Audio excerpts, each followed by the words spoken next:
Nous avons chacun notre propre perception de la réalité. Il suffit parfois de faire un pas de côté pour faire évoluer le regard que nous portons sur nous-mêmes, sur les autres et sur le monde. C'est ce qui m'a conduit à créer le podcast Il y avait une fois. Je suis Sophie et je partage avec vous mes découvertes et mes rencontres pour mieux vous connaître, mieux vous comprendre et questionner votre point de vue. Si ces thématiques vous intéressent, je vous invite à vous abonner sur votre plateforme préférée. Il vous est sans doute déjà arrivé de vous sentir tiraillé face à une situation. Par exemple, vous avez envie de sortir en soirée avec des amis et en même temps, vous aimeriez bien rester au calme chez vous. À côté de ces conflits intérieurs, vous pouvez aussi avoir des réactions que vous trouvez parfois même excessives, ou encore être traversé par des émotions ou des sensations corporelles sans vraiment comprendre quelles peuvent en être leur origine. Comment retrouver de l'espace à l'intérieur de soi ? Pour en parler, j'ai le plaisir de recevoir Carole Pirotte, thérapeute spécialisée dans l'accompagnement de l'hypersensibilité et dans la guérison et l'intégration des psychotraumatismes en individuel et en groupe. Bonjour Carole et merci d'avoir accepté mon invitation. Bonjour Sophie, merci à toi de m'inviter. Alors, dans notre quotidien, il peut nous arriver de nous retrouver, par exemple, au restaurant et de ne pas savoir quel plat choisir. Quelle est ton approche qui permet d'expliquer ces tiraillements que l'on peut parfois ressentir à l'intérieur de soi? Comme si on avait des choses qui disaient oui, mais non. Oui, excellente question. Et ça, c'est, je pense, quelque chose qu'on a tous pu vivre, précisément au restaurant ou au moment de choisir un habit ou des choses assez basiques de la vie de tous les jours dans lesquelles on peut avoir, par exemple, devant un menu, avoir une petite voix qui nous dit « Ah, je mangerai trop un hamburger ». Et puis, avoir soudain une autre voix qui se dit « Oh là là, mais non, je vais prendre trop de poids avec cet hamburger et non, vaut mieux que je prenne une salade ». Et puis, encore une autre voix qui regarde le prix et qui se dit « Oh là là, les salades, ça coûte super cher, rapport qualité-prix ». Et on peut avoir un petit moment de flottement où on choisit par défaut ce que l'autre personne a commandé, ou on choisit par défaut ce qu'on a l'habitude de commander, mais on sait plus trop où on en est.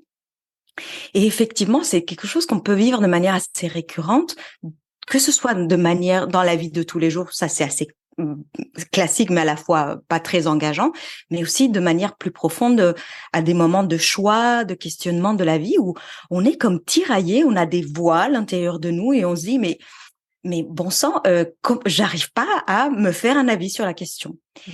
Et alors pourquoi est-ce que ces voix arrivent ou qu'est-ce que c'est, à quoi ça rime qu'on ne soit pas d'accord à l'intérieur de nous?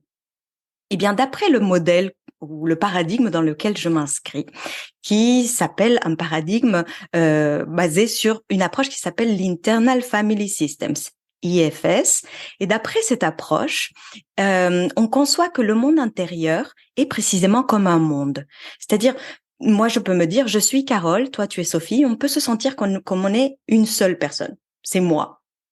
Et effectivement, on a ce sens du moi. Mais dans cette approche, on se dit, en plus de ce sens du moi, on a à l'intérieur plein de sous-moi ou plein de parties, comme des habitants d'un royaume qui habitent en nous. Et comme évidemment, si on pense à un royaume quelconque, au royaume d'Angleterre par exemple, il y a autant d'habitants avec des personnalités différentes, avec des intérêts différents, avec des envies différentes. Et nous, on est en permanence en train d'écouter les voix de ces habitants intérieurs, de ces parts qui veulent des choses différentes.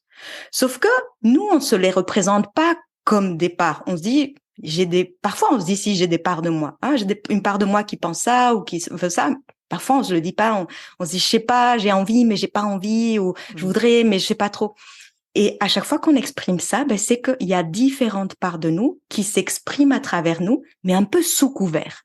Un peu comme si elles avançaient, un peu, comme déguisées, comme si c'était nous.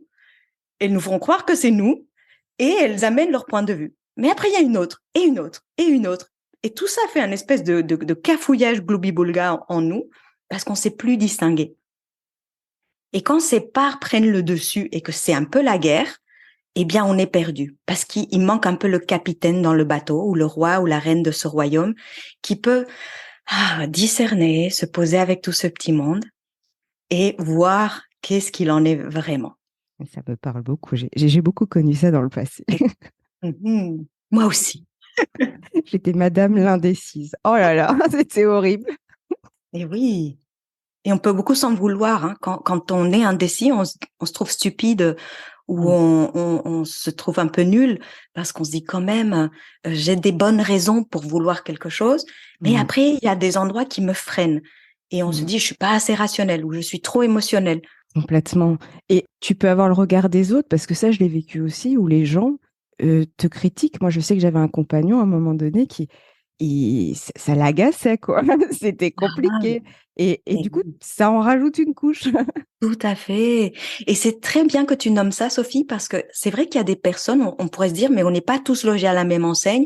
On pourrait se dire qu'il y a des gens qui arrivent à se décider super vite, et comme si eux, c'est les bonnes personnes, et d'autres comme nous, avant, on pourrait dire, qui sont soumis à toutes ces voies et qui ont du mal à prendre des décisions. Or, dans l'approche qui est la mienne, on considère que c'est pas parce que on prend des décisions plus facilement qu'on n'en a pas d'autres voies qui sont pas d'accord. Et on peut avoir une grosse part de nous qui est très volontaire, qui a beaucoup de capacité de décider et qui dit c'est ça qu'on va faire. Et tout le reste du royaume, ben, il s'exprime pas. Là, c'est un peu la tyrannie. Mais qu'est-ce qui va se passer? C'est que quand ces autres voix ne s'expriment pas, elles ne sont pas d'accord pour autant. Elles sont très pas d'accord. Sauf qu'elles n'ont pas le droit de parler. Et qu'est-ce qui se passe dans un royaume quand le peuple ne peut pas s'exprimer? Eh bien, la colère gronde. Mm. Et comment elle se manifeste? Ben, on tombe malade, on a des migraines, on a mal au cou, on ne dort pas, on a des insomnies, on fait un burn-out, on fait une dépression. Parce que il y a eu une part qui a trop dominé. On pourrait se dire, ah, mais elle est méchante, cette grosse part qui prend le dessus et qui écoute pas les autres. Et ça, typiquement, on peut avoir des parts de nous qui en veulent aux grosses parts qui sont très présentes. Par exemple, je peux avoir une part de moi qui, par exemple, dans le restaurant, va toujours dire non, non, je prends toujours la salade parce que la santé, etc., mon régime, tout ça. Et on peut avoir des parts en nous qui en ont mais juste marre, qui détestent la part qui choisit toujours et qui se disent ah j'aimerais la dégager cette part, je voudrais qu'elle arrête de prendre toute la place. Et on peut y avoir voilà des parts assez clivées en nous qui s'opposent, ou voir des parts qui ont peur de cette grosse part qui toujours prend le dessus. Et on peut se dire, ah, elle est méchante, cette part. Or, dans le modèle qui est le mien et qui vraiment me parle profondément dans mon expérience, dans mon vécu et voilà, dans les accompagnements que je fais, c'est que chacune des parts, c'est très important, chacune de nos parts, même si elle a un comportement qui nous fait du mal dans notre vie actuelle, chacune de nos parts agit à la base avec une bonne intention de Mm. protection vis-à-vis de nous. Je vais le redire. Toutes nos parts, y compris celles qui nous jugent, qui nous critiquent, qui nous traitent de nuls, qui nous font procrastiner, toutes nos parts ont adopté ce rôle-là dans nos vies à la base avec une bonne intention de nous protéger, de prendre soin de nous. Je vais donner un exemple très simple.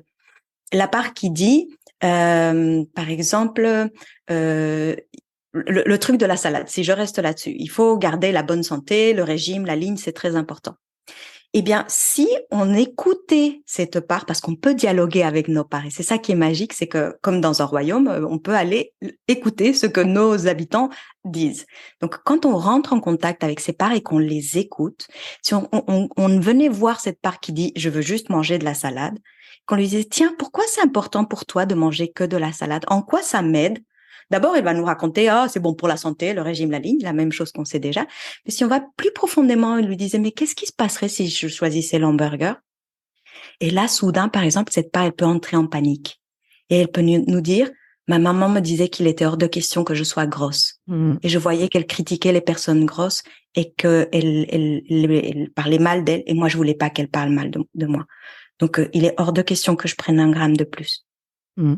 Tu vois? Ouais. Et donc, je vais décider, cette part, elle se dit, je décide dorénavant de mettre une discipline de fer pour éviter de prendre 1 gramme, pour ne pas être rejetée de ma mère. Mm. Mais on peut se dire, mais oui, mais attends, là, j'ai 40 ans, j'ai 30 ans, j'ai 50 ans, j'ai plus ma mère, c'est bon, quoi. Ma mère où j'ai grandi, on a grandi toutes les deux, ma mère, ça va, quoi. Sauf que les parts de nous qui ont pris ces rôles-là, quand j'avais 4 ans, quand j'avais 15 ans, quand j'avais 12 ans, quand j'entendais ma mère se moquer des personnes grosses ou à forte corpulence, alors ces parts-là, et qui se sont endossé ce rôle de plus, moi jamais je ne prendrai du poids. Ces parts, elles restent stationnées à l'âge où elles ont acquis ce rôle, où elles ont entendu maman encore et encore rigoler de la tante qui avait pris du poids, etc. Et ces parts, elles continuent à vivre en nous avec les 12 ans de l'époque. Donc même si moi j'en ai 43 aujourd'hui, quand je suis devant un menu et que je dis c'est la salade que je vais choisir et pas autre chose, c'est ma part de 12 ans qui réagit. Parce qu'elle, elle croit encore que ma maman va me rejeter. Et c'est ça qui peut nous faire un peu vriller et se dire mais c'est le passé est dans le passé. Pourquoi j'arrive pas à ne pas apprendre autre chose? Eh bien parce que cette part, elle est encore dans le passé. Elle est restée dans cet autre espace-temps. Voilà. Et justement, pour les détecter, parce que c'est très juste, effectivement, il y a des parts malheureusement qui sont restées bloquées dans le temps. Et le but finalement aussi de ce que tu proposes, c'est de les rapatrier finalement aujourd'hui, là maintenant, à l'instant présent. Comment on peut tu vois, les détecter? C'est-à-dire, en fait, tu vois, par exemple, dans la vie de tous les jours, on peut avoir des réactions. Ce qui me vient, j'ai par exemple pu le voir moi, sur le monde du travail, où par exemple, c'est en réunion, ça commence à être houleux, et puis la personne va se lever, elle va sortir, elle claque la porte. Ou par exemple, je sais pas, tu vois, même je prends l'exemple, tu peux être dans un lieu, tu peux être dans une pièce ou en contact avec quelqu'un, et en fait, même s'il ne se passe rien, tu sens quelque chose. Tu vois, souvent, il y a des gens qui se disent, j'ai un côté éponge, et moi, je faisais partie. Et tu vois, est-ce que, voilà, ce sont des réactions finalement qu'on a dans tous les jours, en fait, selon aussi notre degré de sensibilité, mais enfin, d'accès qu'on a à la sensibilité, je dirais plutôt. Mais du coup, voilà, est-ce que tu pourrais nous dire justement sur ça et faire le lien peut-être avec ces parents endoloris dont tu parlais? Alors, oui, j'aurais peut-être juste un peu besoin de précision. La Oui. question, c'est par rapport au fait que on puisse être comme une éponge émotionnelle ou avoir une réaction un peu vive ou forte, comme je quitte le bureau d'un coup et c'est plus fort que moi. C'est un peu quelque chose comme ça. Ouais, un peu comme ça, parce que finalement, si tu regardes dans la vie de tous les jours, on a des réactions. Quelles qu'elles Oui. soient, finalement, c'est des réactions qui peuvent être très impulsives, mais aussi des Ah. non-réactions, si tu regardes aussi, ou des ressentis Absolument. qu'on a, mais on comprend pas. On se dit, tiens, tu vois, c'est un peu tout ça. Alors, c'est un peu tout mélangé, ce que je dis, mais c'est un petit peu, je fais un petit peu un panel, je pense qu'on peut, bon, qui se veut pas exhaustif, mais un peu de ce qu'on peut rencontrer au cours d'une journée ou dans notre quotidien. Absolument. Donc, ce que j'entends dans ta question, c'est que il y a comme quelque chose qui se passe, soit intérieur ou extérieur, Mm. soit qu'on se rend compte ah ben on se dit oui, clairement mon chef a mal parlé dans la réunion, donc il y a eu quelque chose qui s'est allumé en moi et je suis partie, mais quand même ma réaction après coup, je me rends compte qu'elle était un peu excessive. Mm. Ou soit il y a quelque chose, je comprends pas pourquoi soudain je suis prise d'un mal-être incroyable et j'ai pas compris pourquoi. Et puis je me dis peut-être que c'est l'ambiance des autres et après je comprends qu'il s'est passé quelque chose. Et comment ça peut avoir une relation avec nos parts? C'est ça que tu dis? Oui, c'est ça. C'est Ok. mieux formulé comme ça, exactement. Non, non, C'est non, ça. c'est pas ça. C'était juste pour être sûre de t'avoir Ouais, comprise, ouais. mais du coup, je t'avais comprise. Alors oui, c'est une vaste question en vrai. C'est Mm. une vaste question. Moi, ce que j'ai envie de répondre, c'est que à chaque fois qu'on réagit de manière impulsive et que c'est un peu plus fort que nous, c'est le symptôme qu'on est en train de rejouer du passé. Et quand je dis rejouer du passé, ça veut dire que des parts de nous qui ont vécu des situations analogues, pas dans le contexte, parce que quand on avait 3 ans, on n'était pas en réunion d'entreprise, Mm. mais on était dans un bain où l'énergie était probablement semblable, où quelqu'un haussait le ton. Peut-être que chez moi, mon père ou ma mère haussait le ton. Et quand ça arrivait, la seule façon que j'avais, soit c'était de m'effondrer, de me figer et de perdre mes moyens. Et du coup, c'est comme si j'ai rien pu dire alors qu'il m'a attaqué, il a dit des choses horribles de moi devant tout le monde. Ou alors, au contraire, je me suis barrée de la réunion parce que c'était insupportable. Ben, peut-être qu'à l'époque, la seule manière pour ne pas me sentir détruite intérieurement, c'était de partir, de quitter la pièce et de m'enfermer dans ma chambre. Et donc, je suis en train de vivre une répétition face à un scénario qui goûte, je sais pas si c'est parlant le mot goûter, mais qui donne l'impression corporellement au niveau des sensations de quelque chose qui est vieux et qui est connu et auquel nos parts se disent, face à ce type de scénario, la réponse la plus adaptée, qui est la réponse de quand j'avais 12 ans ou 3 ans, c'est courir, partir en courant, claquer la porte, ou m'effondrer, me figer et ne rien dire. Et donc, comment on peut les détecter? Parce que ça a été plus fort que moi. Parce que après coup, quand j'y réfléchis, je me dis quand même, je sens que c'était un petit peu excessif. Et qu'il y a toute une histoire qui se raconte par rapport au présent, qui dit, ah ben oui, mais c'est normal parce que mon chef, si, ça. Mais que si on mettait de côté l'histoire de ce qui s'est passé, qui est vrai en soi, hein, après, les faits sont les faits. Mais si on mettait de côté cette histoire et qu'on remontait le fil de la sensation de ce que j'ai vécu et de ma réaction, il est fort probable, voire certain, que je vais me retrouver avec un épisode de l'enfance. Et là, je peux comprendre, ah oui, j'ai senti du danger à ce moment-là, et c'est la part de moi qui me sauve la peau, qui est apparue et qui m'a fait réagir comme ça. Et moi, ce qui me fait penser, enfin, qu'on pourrait qualifier comme ça, je sais pas si c'est le bon terme, mais en tout cas, c'est les fameux schémas répétitifs, en fait, qu'on dit, par exemple, ce qui me vient, tu vois, je sais pas pourquoi ça me vient, mais il y a parfois des personnes qui ont certaines croyances que, par exemple, bon, je donne un peu un exemple cliché, mais par exemple, tous les hommes sont des salauds. Et donc, du coup, quand tu as engrammé ça d'une manière ou d'une autre, parce que derrière cette phrase, il y a une charge émotionnelle qui nous appartient ou pas, peu importe. Mais et du coup, c'est ce que tu dis, c'est en fait les situations qu'on vit dans la vie de tous les jours, on va se mettre dans une certaine posture sans même s'en rendre compte pour finalement Absolument. rejouer des choses qu'entre guillemets on connaît déjà, même si on ne sait pas qu'on les connaît. Bon, c'est un peu bizarre dit comme ça, mais en fait, en gros, c'est un petit peu ça ce qui. Absolument. C'est exactement ça. En fait, c'est notre cerveau, il a besoin de marcher dans du connu. Et si moi, ce que j'ai connu, par exemple, c'est un climat familial où il y a de l'insécurité, où il y a un petit peu des jeux psychologiques, où il y a un gentil, un méchant, où il y a voilà des trios infernaux qui se font, victime, bourreau, sauveur. Si c'est ça que j'ai connu dans mon enfance, ça, comme tu as dit, ça reste gravé en nous. C'est comme l'information que notre cerveau, notre système nerveux et tout notre être a, que la vie, c'est cela.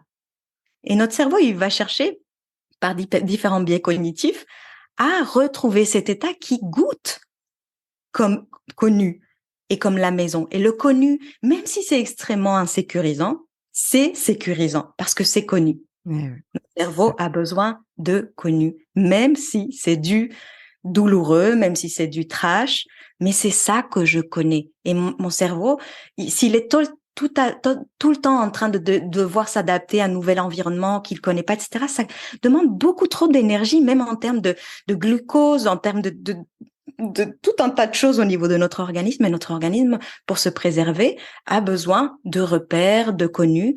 Donc, il va, à travers nos parts, envoyer les signaux et mettre en place les scénarios qui vont nous ramener dans ce connu. Il est là le drame, parce que comme c'est ce qu'on connaît, si ça a été maltraitant, on va continuer à se faire maltraiter. Mais elle est là aussi l'opportunité, parce qu'à chaque fois qu'on se retrouve dans une situation, on se dit, mais pourquoi de nouveau je suis tombée dans ce type de relation? Pourquoi est-ce que ça se reproduit à nouveau? Pourquoi dans mon travail ci ou dans mes relations ça? Si ça se reproduit, ça se produit de nouveau, mais à chaque fois, c'est une nouvelle opportunité pour prendre conscience que ce n'est pas le monde méchant qui arrive et que je subis, c'est qu'il y a quelque chose qui s'organise pour que je revive ça, et que j'ai peut-être pas encore fait le tour de la question, et que j'ai besoin de déjà être consciente et présente dans le fait que c'est des parts de moi du passé qui sont en train de prendre le contrôle, et que je suis en train de rejouer de l'histoire ancienne. Si j'en suis pas déjà consciente, ça se répète tout seul. C'est une petite boucle qui s'active et pop. Il y a tout qui se joue du début jusqu'à la fin. Et rien que faire un pas de recul pour dire, ah tiens, là, il y a un schéma répétitif, comme tu dis, et je suis en train de le rejouer malgré moi. Eh bien, si je fais ce pas, déjà, c'est waouh, super étape. Exactement. Ouais, c'est déjà une très, très bonne étape. Et justement, par rapport à ce qu'on vient de dire, tu en as un petit peu parlé au début du podcast, quels sont finalement les symptômes qu'on peut ressentir lorsqu'on est en contact justement de toutes ces parts endolories? Parce que souvent, c'est assez subtil en fait. C'est pas si... parfois, comme là, les schémas répétitifs, on peut se dire, mais pourquoi je revis toujours la même chose? Pourquoi c'est toujours comme ça? Alors, on a deux choses. Soit on se dit, bah, je suis vouée à vivre toujours la même situation, ou au contraire, comme tu dis, je déporte à un moment donné mon regard. Mais il y a aussi des fois, c'est plus subtil en fait, la manière dont ça se manifeste. Ouais, c'est super cette question, Sophie. Merci de la poser. Et ça m'amène peut-être à raconter en quelques mots, dans ce même modèle de l'IFS, quels sont les grands types de parties qu'on a à l'intérieur de nous. On a trois grands types de parties selon ce modèle qui vont essayer de prendre soin de nous, chacune à leur manière. Et c'est pas du tout les mêmes manières. Il y a les parts de nous qui s'appellent les managers dans ce langage. Donc, ces managers, ce sont des parts dont l'intention est d'éviter que les parts qui sont souffrantes apparaissent sur le devant de la scène. Et donc, ce qu'elles vont faire, ces parts managers, c'est qu'elles vont essayer de donner la meilleure image de nous. Elles vont essayer de contrôler notre apparence, de contrôler ce qu'on montre de nous, de faire voir qu'on est des gentilles personnes, des personnes brillantes. Ce sont des parts qui vont être très perfectionnistes ou des parts qui vont nous dire t'es nul, et que quand on les questionne, ils vont nous dire mais oui, mais si je lui dis pas qu'elle est nulle ou qu'il est nul, ben il va s'endormir sur ses lauriers. Et s'il s'endort sur ses lauriers, ça va pas le faire. Donc je vais lui dire qu'elle est très très nulle comme stratégie pour la faire bouger un peu. Donc, ce sont toutes ces parts qui peuvent être ce qu'on appelle communément le juge intérieur ou le critique intérieur. Ça, ce sont des parts managers qui essayent de nous booster ou qui, au contraire, se disent, OK, vaut mieux ne pas faire telle tâche parce que si je la fais, alors je risque d'échouer et si j'échoue, je vais me sentir très mal. Donc, je vais procrastiner ou je vais saboter ma réussite ou mon bonheur. Ça aussi, c'est une part manageuse parce que elle contrôle mon comportement pour que j'évite de souffrir. Donc, c'est des parts contrôlantes. Donc, ça, c'est comme le premier, en fait, on va dire, premier type de part. Et elles peuvent être très subtiles. Elles peuvent aussi se masquer d'apparence très sainte. Par exemple, elles peuvent dire, je vais méditer pendant longtemps et faire une cure de détox ou un jeûne ou je sais pas quoi. Et ces parts-là, elles vont, par exemple, voilà, nous amener dans une forme parfois de contournement spirituel pour ne pas ressentir la charge émotionnelle qui est en dessous. Ça va nous faire tout un tas de choses là, de développement personnel, etc. Mais pour nous garder à un endroit de pas contacter la douleur qui est à l'intérieur. Et donc, je vais être très enthousiasmée par des méthodes d'invocation de trucs ou de méditation de machin, ce qui en soi est tout à fait louable, évidemment. Mais ça peut, si on fait du contournement spirituel avec ces parts-là, ce qui encore une fois veut dire j'évite les parts sombres de moi, les parts endolories de moi, et je me concentre sur la lumière, les licornes et les choses jolies. Eh ben là, je fais du contournement spirituel. Ça, ce sont des parts managers. Et elles sont toutes bien intentionnées. Elles veulent qu'on ne souffre pas. Mais voilà. Je rebondis juste aussi sur ça. Tu peux l'avoir aussi dans le coaching. Bon, je veux pas critiquer le coaching, mais c'est de nouveau toujours pareil. Le coaching peut être efficace si voilà, j'allais dire, si tu pars sur un terrain, j'allais dire non endolori, entre guillemets, à supposer que ce soit possible, je ne sais pas, parce que si normalement tu fais appel à un coach, à mon avis, tu touches quelque chose. Mais il y a aussi ce côté qu'on voit beaucoup dans le développement personnel. Et pour le coup, moi, j'en ai moi-même consommé, et c'est plus du tout le cas maintenant, d'injonction. Parce que quelque part, si tu regardes, c'est, par exemple, je prends l'exemple, quand tu veux faire évoluer des croyances, ben, en fait, le fait de dire une autre croyance, par exemple, c'est comme si tu avais le pouvoir, entre guillemets, de faire évoluer. Or, si cette part, elle a une charge émotionnelle, tu auras beau lui dire ce qu'elle veut, ben elle continuera. Il y aura toujours une petite part à l'intérieur de toi qui pensera l'inverse. Donc, en fait, c'est hyper frustrant parce que tu dis, mais je mets tout en place, je fais tout ce que... Enfin, je mets énormément d'énergie là-dedans et tu n'y arrives pas. Oui. Et ça, c'est du vécu. Hein. Donc là, pour le coup, oui, on parle en connaissance de cause. Je te rejoins, oui. Et du coup, je me dis, finalement, ça me fait rebondir par rapport à ça. Finalement, c'est aussi des parts managers qui sont là, qui se jouent, j'allais dire, qui ont l'impression de faire tout bien et en fait... il y a une dissonance. Tu vois, il y a quelque chose qui sonne faux, en fait. Oui, j'entends ce que tu dis. Merci de le nommer. Et effectivement, en fait, chaque corps de métier a comme son avantage, évidemment, Tout à parce que fait. le du coaching, c'est comme de réaliser des objectifs et pour cela, bah, ça a son utilité, Mm. mais ça ne prend pas en considération que le coaching, ce qu'il va venir faire en termes de partie, c'est que ça va venir booster des parts de nous qui sont managers et qui vont dire allez, je me bouge, je fais ça, je fais un planning, nanani, nanana, nanana. Et ça a donné beaucoup d'importance à ces parts-là. Ça va Ouais. peut-être un peu écouter celles qui procrastinent, machin, mais effectivement, c'est pas fait pour, c'est pas de la thérapie, donc c'est pas fait pour aller écouter les parents endoloris nécessairement. Et comme tu dis si bien, ou une pensée positive, etc., ça booste un endroit de nous qui peut être très aligné par ailleurs, mais ça n'écoute pas le tout. Et quand on n'écoute pas le tout, ben le tout, tôt ou tard, nous rattrape. C'est ça. Et ça fait que ça somatise et ça fait que je vais sentir que j'ai un éternel mal-être ou ça va faire que, ben, oui, j'ai tout mis en place, mais ça réussit pas. Comme un truc où on se dit, mais je ne me l'explique pas alors que je fais tout ce qu'il faudrait. Mm. Mais oui, mais il y a des parts de nous, souvent quand ça ne marche pas, tout ce que je mets en place et que j'ai mis beaucoup de volonté, que j'ai payé des coachs, etc., et que ça bloque encore, ça veut nécessairement dire qu'il y a des parts de nous qui n'ont pas encore été entendues.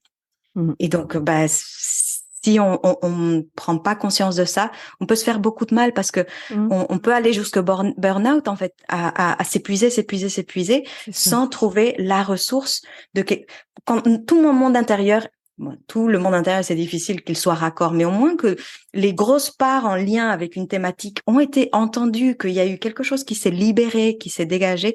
Quand on prend une décision depuis cet endroit-là, c'est fluide, en fait. Il y a de l'énergie, etc. Un burn-out vient parce qu'on tire sur la corde et qu'il y a des parts qui résistent. Et donc, ça fait un mouvement contraire qui épuise.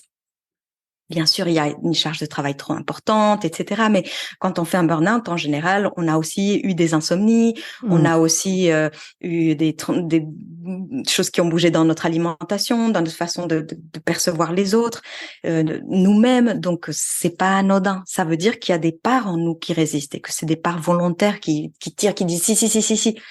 Voilà, et qui sont encore une fois très bien intentionnées. Hein, c'est pas la question. Oui, bien sûr. Et justement, par rapport à ces parts managers, quelles sont les autres parts finalement qu'il y a dans cette composition, j'allais dire, parce que finalement, il y a Oui, celles qui sont guerrières, qui vont, qui lâchent pas, mais il y en a c'est ça. d'autres encore qui Il y sont en a d'autres, tout à assez fait. subtiles aussi. Absolument. Alors, il y a les parts de nous qui, au moment où on a vécu des choses très difficiles dans notre enfance, et en particulier notre petite enfance, quand on a vécu un abandon, quand on a vécu nos parents qui se disputaient tout le temps, ou quand on a vécu que notre maman nous voyait pas vraiment, elle s'occupait de nous, mais elle nous voyait pas vraiment comme on était, elle nous faisait être la petite poupée de je sais pas quoi, ou notre père qui nous criait dessus, bref, tous ces trucs qui ont pu être soit des traumatismes très fixés à un moment donné parce qu'on s'est pris une raclée terrible ou alors parce que tous les jours, on n'a pas reçu l'attention dont on avait besoin. Mm. Tout ça, ça laisse de la souffrance à l'intérieur de nous et ce sont des parts de nous qui vont venir comme absorber la souffrance. Des parts de nous absorbent la souffrance du moment ou de ces plusieurs situations qui se répètent dans le temps pour éviter que ce soit tout le royaume intérieur, tout notre monde intérieur qui souffre. Donc c'est un peu comme s'il y avait une part de nous qui se sacrifiait, qui acceptait de prendre toute la charge de douleur pour qu'on puisse continuer à fonctionner et à survivre. Et à chaque fois qu'on a quelque chose de très douloureux qui se passe, soit c'est la même part parce que elle est dans la même énergie Fréquence, de ouais. situation et fréquence exacte, Mm. soit c'en est une autre. Et donc, on peut avoir plein de parts de nous qui sont très chargées et endolories. Et ça s'appelle les parts, dans le langage IFS, ça s'appelle les parts exilées. Pourquoi exilées? Parce qu'elles portent tellement de douleur qu'elles s'exilent d'elles-mêmes et elles sont aussi exilées par le reste du système pour se protéger. Et donc, elles sont mises à l'écart avec leur détresse et leur souffrance, un peu comme si elles étaient mises sur une autre galaxie, le plus loin possible pour nous permettre de continuer à avancer et à vivre. Sauf que ces parts-là exilées même si elles ont été mises très très loin, à chaque fois qu'il y a un événement dans la vie de tous les jours, et on a vu tout à l'heure que la vie de tous les jours s'occupe très bien de nous répéter ces situations, quand il y a une situation avec la même fréquence de souffrance ou de phénomène de ce qu'elles ont vécu, ça va comme les appeler de retour avec leur souffrance. Et ce qui va se passer, c'est que soudain, je vais être envahie d'une grosse émotion, alors que je ne comprends pas pourquoi. Et si je suivais le fil et que je questionnais pourquoi, je pourrais peut-être apprendre qu'il y a eu l'odeur de mon père quand il revenait du travail et qui nous fâchait, que j'ai perçu dans l'air, et ça a déclenché une crise d'angoisse. Mais ça, je ne le sais pas. Je suis juste dans la rue et je fais une crise d'angoisse et je me dis, je suis folle. Mais il y a toujours un déclencheur, que ce soit intérieur ou extérieur, qui est venu rentrer en résonance avec la fréquence de cet exilé et qui apparaissent d'un coup. Et donc là, je me retrouve avec une crise de larmes, une crise d'angoisse, de la rage, un sentiment d'impuissance, du figement. Toutes ces choses qui sont très fortes et qu'on peut ne pas savoir s'expliquer. Donc ça, c'est pour les parts exilées. Et ensuite, il reste un autre type de part qui s'appelle dans le langage IFS les pompiers. Et les pompiers, ce sont les parts qui, une fois que les exilés sont quand même remontés avec leur charge de souffrance, qui vont faire tout ce qui est en leur pouvoir pour les faire taire et pour remettre le système dans un endroit de plus ou moins de calme. Parce que il y a cette conscience dans ce monde intérieur que si un exilé fait trop de bazar, trop de bruit, il y a le risque d'être rejeté, il y a le risque qu'il se passe quelque chose de grave. Et donc, la mission des pompiers, un peu comme dans la vraie vie, hein, les pompiers éteignent les incendies. Quand un pompier vient dans une maison qui est en train de cramer, lui, il s'en fout de la commode du 17e ou de l'argent qui est caché, je sais pas où. Lui, il veut sauver les personnes. Il s'en fout de préserver ci ou ça comme objet.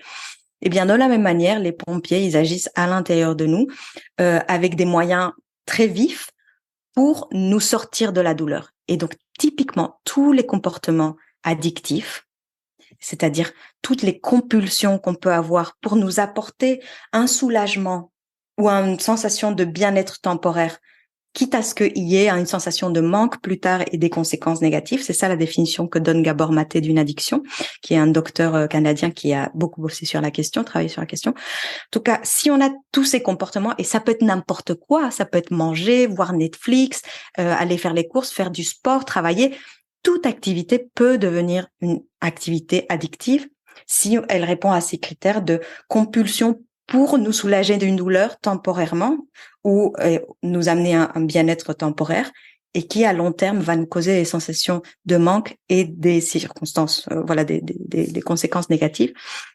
Eh bien, à chaque fois qu'il y a un pompier qui s'allume, c'est ce type de comportement. Et donc, ça va essayer de nous amener. Je commence à sentir un petit peu de stress comme ça. Et sans me rendre compte, j'ai déjà le nez dans le placard, en fait, en train de sortir les chips ou le chocolat. Ou sans me rendre compte, je suis déjà en train de scroller pendant des heures sur Instagram ou sur Facebook. Ou sans me rendre compte, je suis partie faire 2 heures de footing ou vider ma carte bleue de l'argent que je n'ai plus. Et j'insiste bien sur le sans m'en rendre compte parce que souvent, c'est quelque chose qui se vit de manière inconsciente. Et juste pour rebondir par rapport à ce que tu disais, parce que ça me fait vraiment penser à une période de ma vie. J'étais dans un univers pas forcément très, très bienveillant. Et c'est vrai que moi, j'avais un truc que je faisais qui était, mais un réflexe, c'est dès que c'était trop, j'allais faire une machine. Et du coup, je me dis, pourtant, j'avais pas d'addiction pour faire des machines, hein, parce que c'est quand même pas le truc le plus kiffant, on va dire. Mais j'avais ce truc-là. Et donc, voilà, et ça me fait vraiment penser ce que tu dis à ce côté aussi, même si à la base, l'activité en elle-même n'est pas forcément une addiction, parce que moi, j'avais pas d'addiction avec les machines particulièrement. Mais par contre, j'avais toujours ce truc-là où, en fait, dès que c'était trop, fallait que je parte de la pièce. Donc, du coup, je partais faire une machine. Oui, waouh, c'est tellement intelligent et tellement bien fait. En fait, c'est comme si la façon de justifier la fuite pour te préserver, c'était il y a quelque chose qu'il faut que je fasse, c'est une machine. Et je connais très bien ça. Moi aussi, j'avais la méningite aiguë, c'est-à-dire que dès que il y a j'avais quelque chose qui montait comme stress ou comme charge, je me mettais à faire du ménage. Donc, je peux très bien relationner avec toi. Et c'est quand on dit j'ai pas d'addiction au ménage, effectivement, moi je suis pas addict dans le sens de j'ai besoin de faire du ménage tout le temps parce que j'ai un TOC, mais c'est une forme de mon point de vue d'addiction dans le sens où c'est un comportement compulsif pour apporter une sorte d'espace en fait où ça me met aussi. J'aimerais beaucoup nommer. Il y a un type de pompier qui est assez fréquent chez les personnes qui vivent du figement.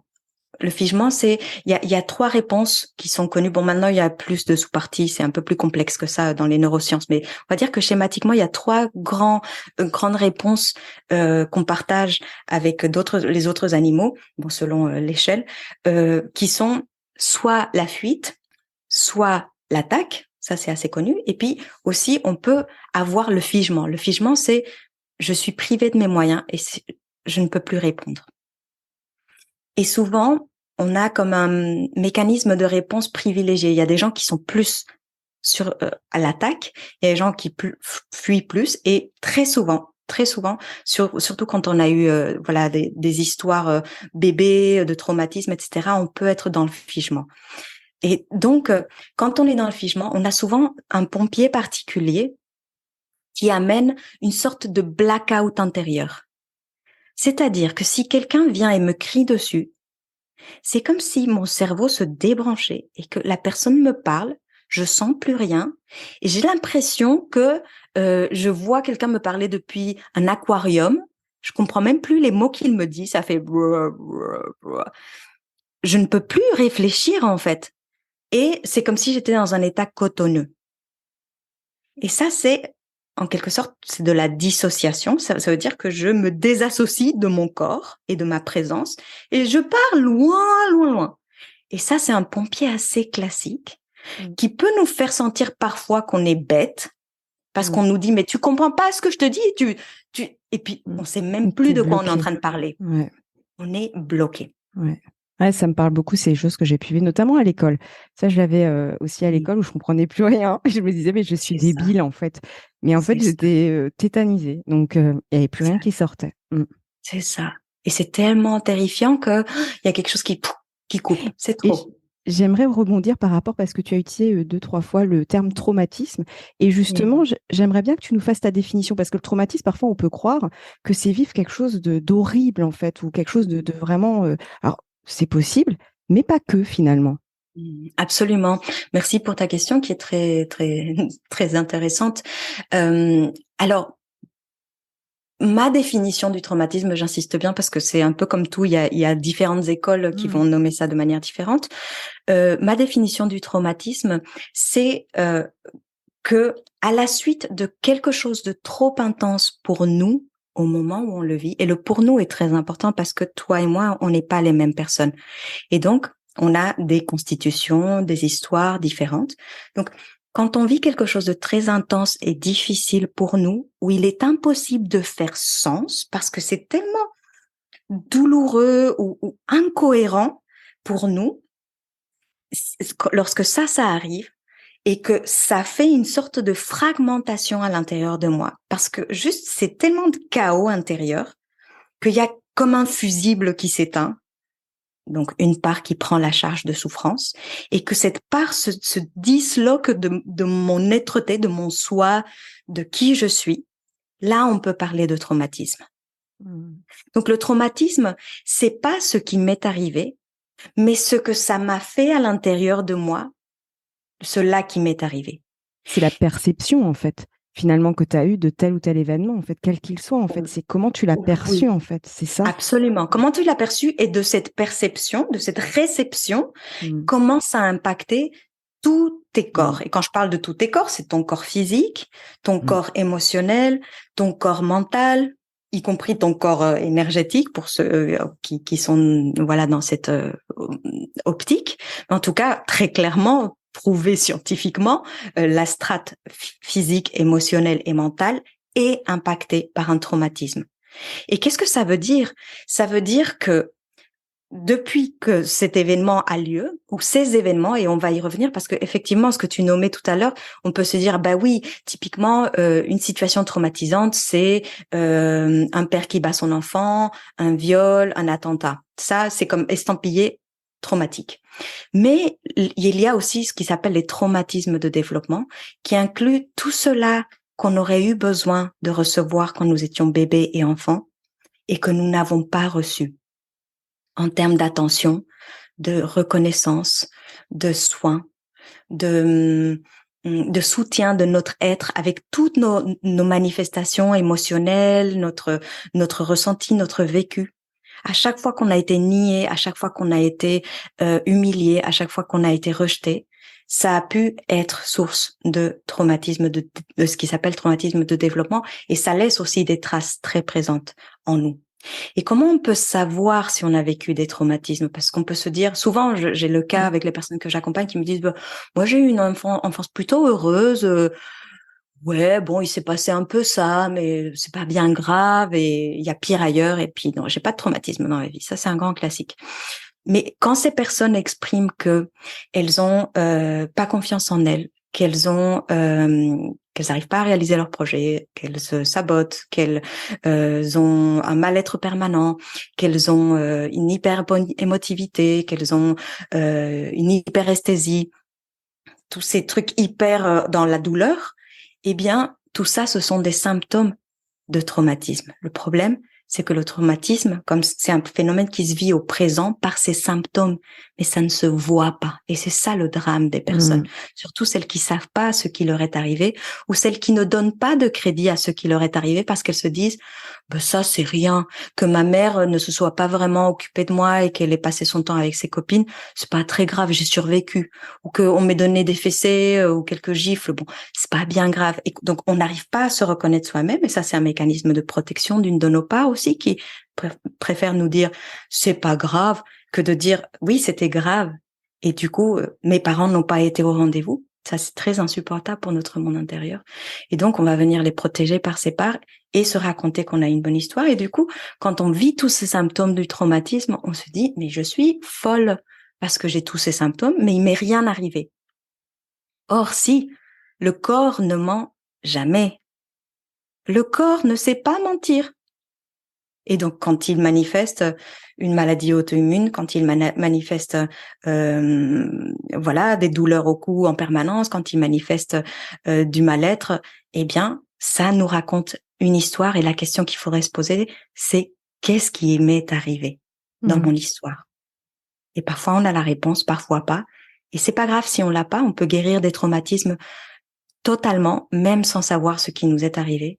Et parce qu'il y a des personnes à qui leur est arrivé même des choses très graves et qui vivent ce qui s'appelle l'amnésie traumatique, qui est que leur cerveau, pour protéger, a exilé tellement loin, non seulement la part, mais le souvenir, que c'est comme si c'était rien passé. Alors, il y a deux choses qui me viennent. C'est déjà, on a tendance à minimiser ce qu'on a vécu, à dire que c'est pas forcément légitime aussi, parce que ce qui me fait penser, et c'est pas pour incriminer les parents, pas du tout, mais parfois, tu vois, c'est comme quand tu pleures, on dit oui, mais bon, c'est pas grave, tu vois, t'as vu, t'as pas mal. Et en fait, finalement, on a déjà, dès le plus jeune âge, engrammé, j'allais dire, ce côté où finalement, c'est pas grave, c'est pas, et finalement, à pas rendre légitime ce qu'on peut ressentir, en fait.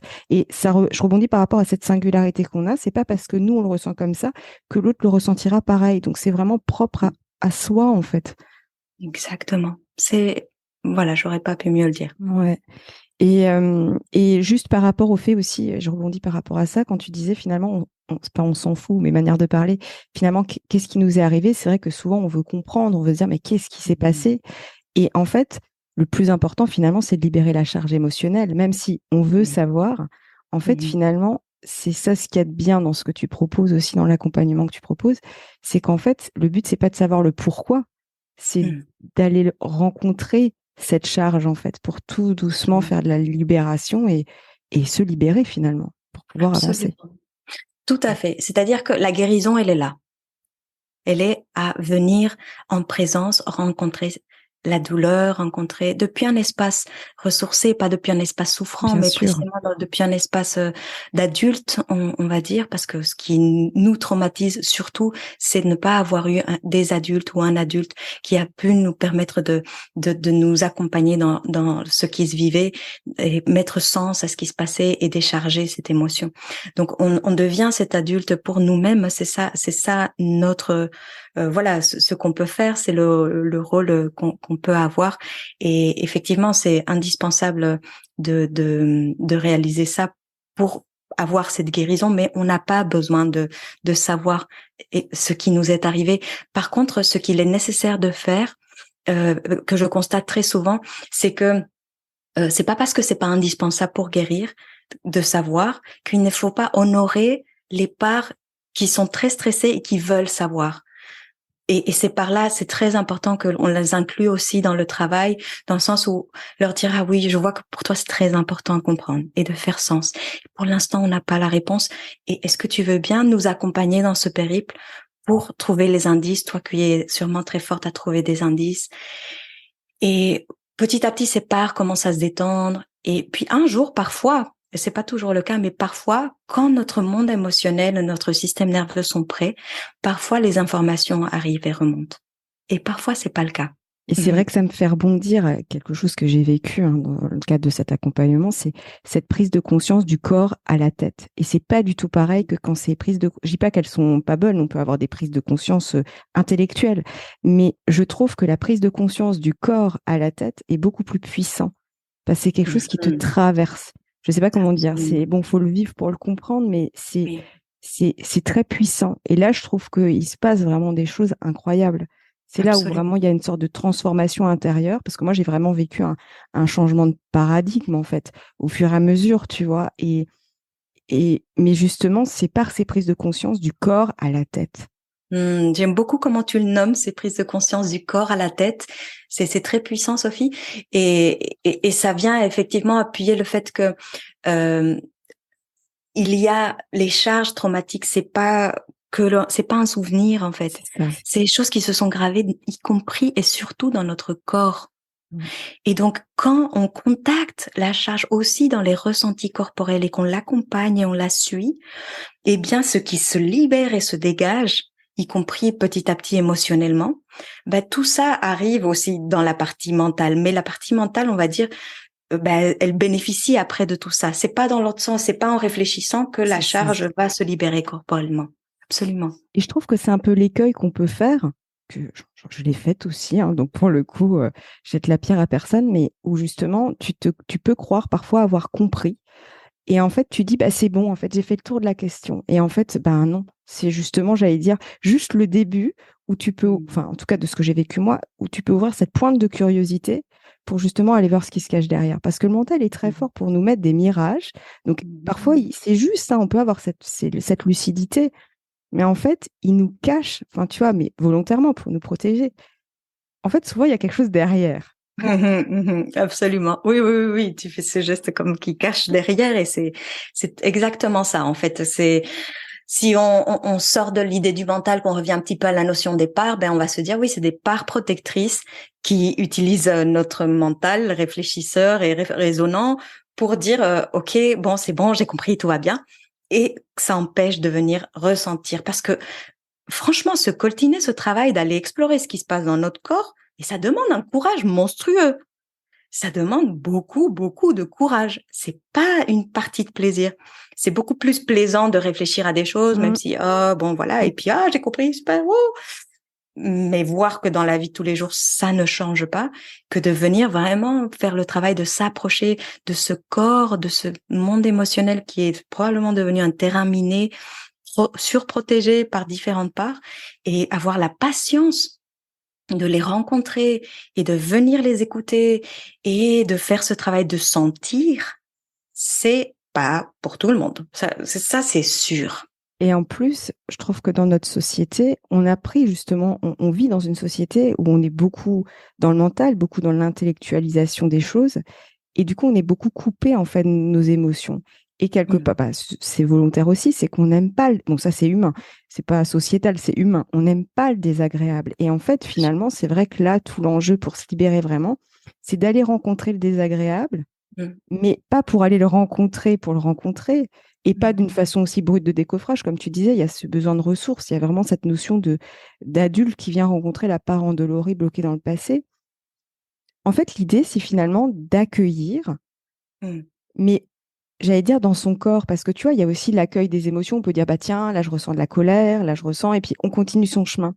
Mais si tu regardes, c'est beaucoup plus subtil, en fait, c'est de la dentelle. C'est-à-dire qu'en fait, tu vas vraiment accueillir, mais dans ta chair. Enfin, moi, j'ai vraiment vu la différence, parce qu'au début, moi, j'étais dans l'accueil des émotions, mais maintenant, quand je dis accueil des émotions, c'est pas du tout la même chose. C'est beaucoup plus profond.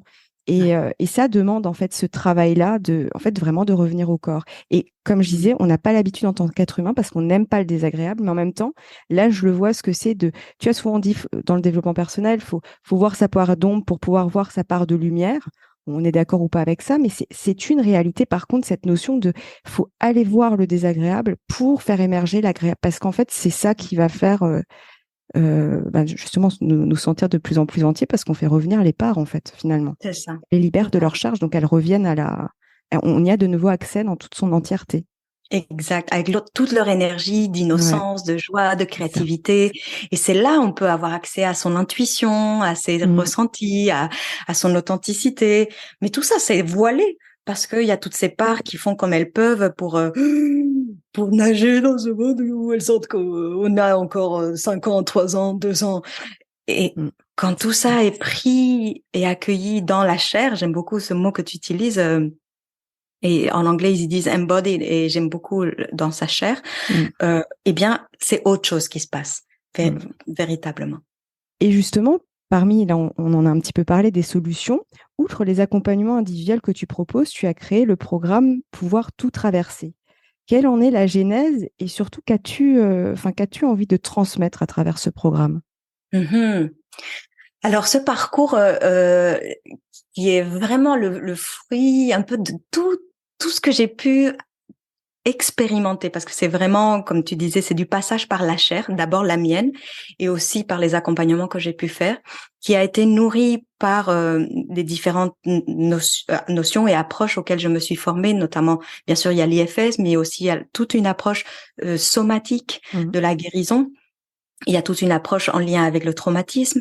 Il y a aussi toute une approche autour du symbolique, autour de la dimension un peu de la femme sauvage qui est en nous, parce que ce programme s'adresse aux femmes qui vivent justement des moments où elles se reconnaissent plus, où elles vivent soit des pétages de câbles ou des crises d'angoisse, et soit elles savent un peu quel déclencheur a fait qu'elles se sentent comme ça, soit pas, d'un coup elles se sentent plus elles-mêmes, ou soit pour les femmes qui se sentent comme vides, comme mortes dans leur vie, comme à côté de leur pompe.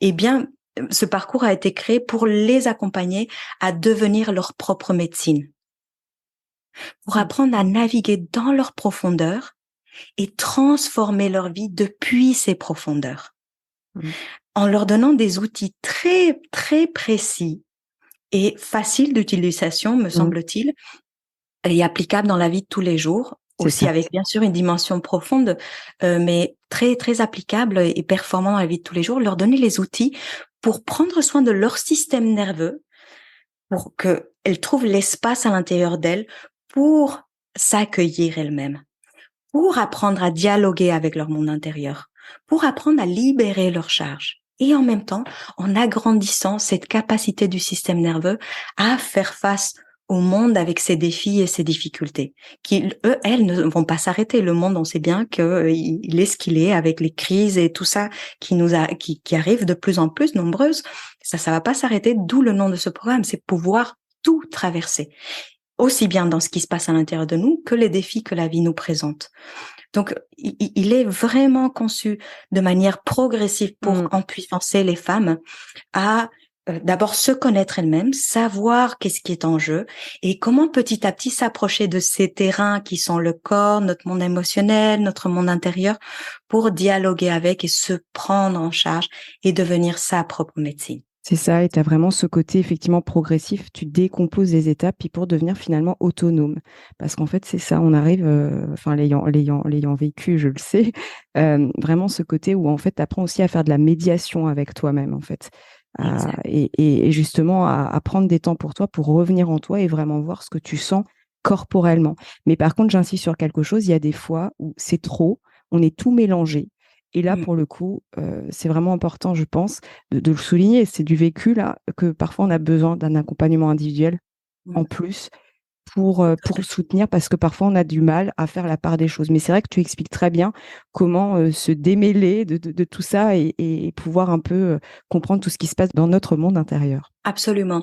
C'est exactement ça, Sophie. Et pour moi, ce qui est important aussi par rapport à ce parcours, c'est qu'au-delà de tous les contenus qui sont proposés au fil du temps, c'est que il y a aussi cette dimension de communauté. Mm. Il y a cette communauté des traversantes qui sont des femmes qui, comme toi, moi, décident de cheminer en conscience, de traverser en conscience avec leurs difficultés, leur encombrement et aussi leur lumière, leur sagesse. Et il y a une grande solidarité, une Mm. grande entraide et beaucoup de douceur, d'écoute, aussi bien dans l'espace du forum qui est inclus dans la plateforme de formation que dans les lives de connexion qui sont ces moments où on se retrouve une fois par mois pour se rencontrer et être ensemble. Et j'insiste vraiment sur cette écoute, parce que c'est vrai que dans la vie de tous les jours, on n'a pas toujours cette écoute, parce que c'est très subtil et très intime ce qu'on peut vivre en fait lors de cette traversée. Et je trouve que cette écoute, ouais, c'est important de pouvoir se déposer et de se dire, bah en fait, c'est légitime ce que je vis en fait, parce que ça, j'insiste vraiment là-dessus, de sentir que c'est légitime ce que je vis. Et même s'il y a des parents nous qui sont pas d'accord, c'est Mm. légitime ce que je vis à l'instant T.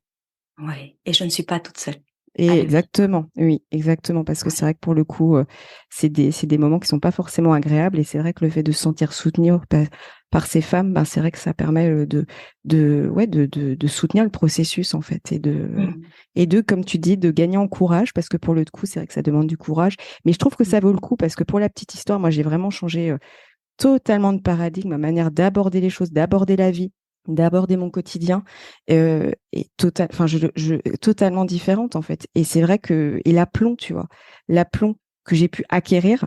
Et là, pour le coup, ouais, je vois vraiment une différence, quoi. C'est plus du tout la même chose, quoi. J'ai vraiment cette assurance que je commence, et encore, je suis en chemin. Je suis pas à la fin, mais je pense qu'il n'y a jamais vraiment de fin. Mais tu vois, cet aplomb, ce truc de me dire je suis là, je suis présente à moi, cette puissance en fait qu'on peut ressentir dans son corps, elle est unique. Et je pense que c'est justement parce que il y a eu un désengrammage entre guillemets émotionnel, parce que c'est pas du tout le cas avant. Et corporelle, bien sûr, C'est ça, et c'est absolument. corporel, c'est vécu dans le corps, dans la chair. Et ça, j'insiste vraiment là-dessus parce que, et je trouve que du coup, tu affrontes la vie d'une manière, enfin, affronter, c'est même pas le bon terme d'ailleurs.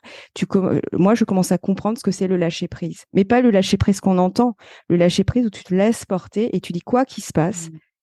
je suis là, en fait. Mm. Et ça fait, c'est totalement, enfin, c'est ce que je dis, un changement de paradigme. Mais il faut le vivre pour Mm. le comprendre. Mm. Mais c'est vrai que pour les personnes pour qui ça résonne, je leur conseille vraiment, je l'ai vécu Mm. et je vois la transformation et c'est bien plus efficace que tout ce que j'ai pu faire. Pourtant, j'en ai fait de l'expérimentation sur moi parce que Mm. si, bon, ça me plaît aussi par rapport à ce que je veux transmettre moi de mon côté. Mais tu vois, comme je suis formée à la médiation et que la médiation, c'est quelque chose qui me parle beaucoup, ben, en fait, j'ai appris la médiation que je fais avec les autres à le faire Mm. avec moi. Et c'est là où il y a une résonance et je me dis, mais c'est extraordinaire, donc c'est pas pour rien que tu as croisé mon chemin. Mais en tout cas, ouais, tu m'as appris à être beaucoup plus subtil et à voir aussi les choses chez les gens aussi, du coup. Mais là, je parle plus pour moi par rapport à ce que ça m'a apporté par rapport à ma pratique. Tout le monde n'ira Mm. peut-être pas aussi loin que moi dans le processus. Je sais pas. Après, est-ce qu'il y a plus loin, moins loin, je sais pas. Mais tu vois, moi, ça me plaît aussi parce que il y a quelque chose qui nourrit aussi ce que mon propre projet à moi. Donc c'est pour ça que je suis beaucoup dans l'écoute, etc. Mais d'un point de vue de femme, c'est Mm. extraordinaire. Donc je ne Oui. peux que conseiller ce magnifique programme qui apprend vraiment à être autonome. Et ça, c'est Mm. important.